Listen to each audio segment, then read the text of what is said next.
The iPhone Air delivers remarkable performance in a super thin and light design that's very durable.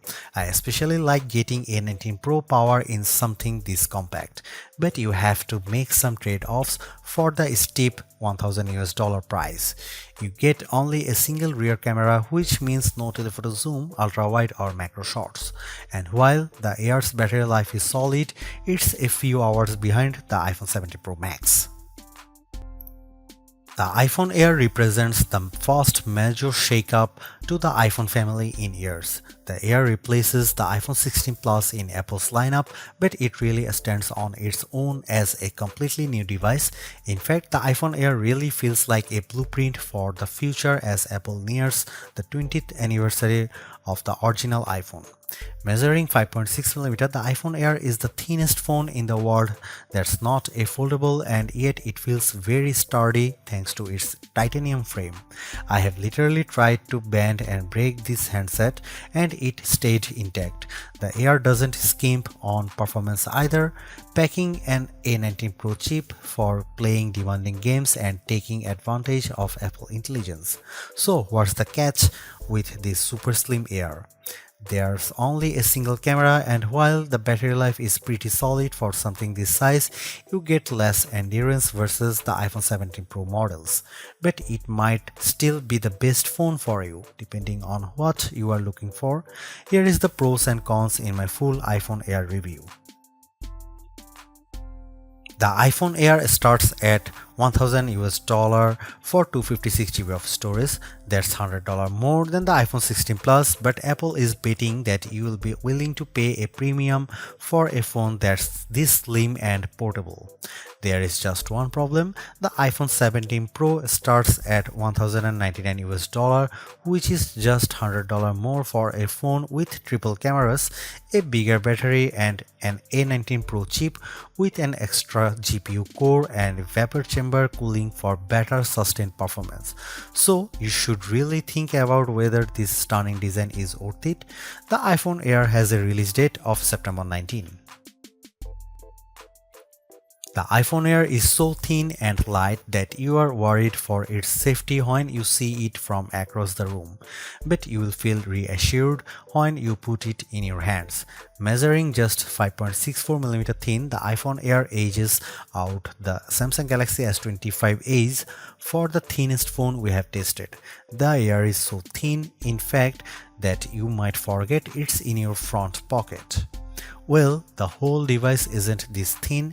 The plateau or camera bump runs across the top of the device and jutes out. At least it doesn't wobble on a table when you press down. Apple purposely crammed all the major components into this area to make room for a larger battery down below. The iPhone Air comes in sky blue, cloud white, light gold, and black. Frankly, the black color makes the design look cheap and not as thin.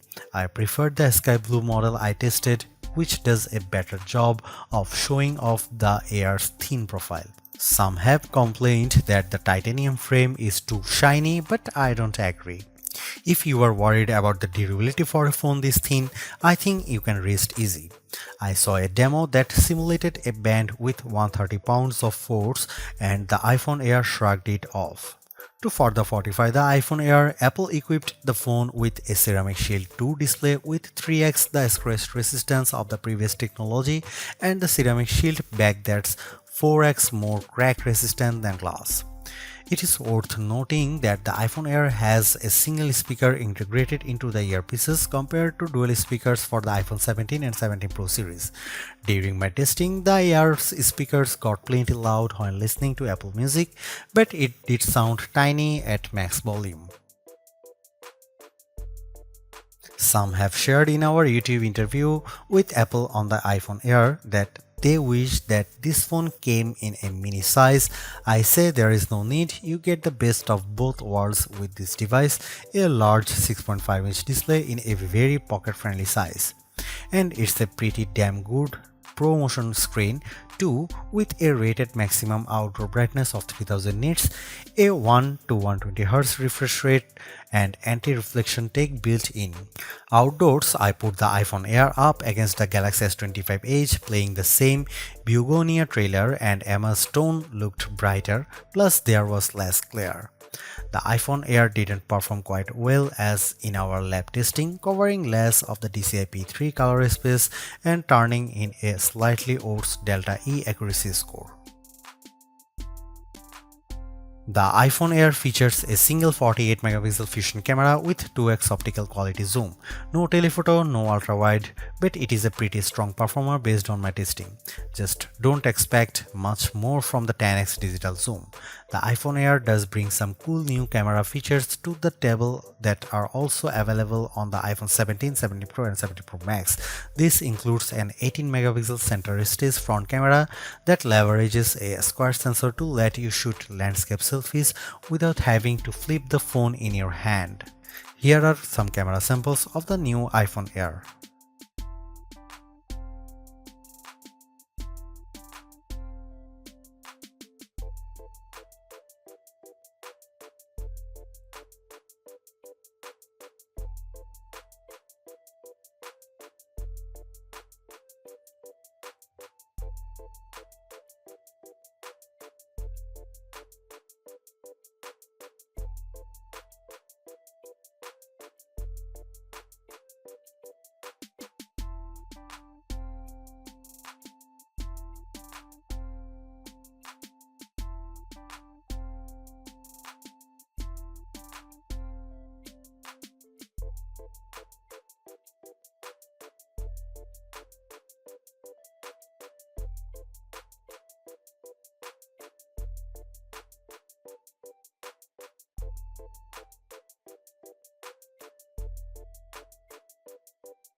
Packing an A19 Pro chip, the iPhone Air promises Pro-like performance in a very skinny frame, and I say Pro-like because you are limited to 5 GPU cores compared to 6 for the iPhone 17 Pro and Pro Max.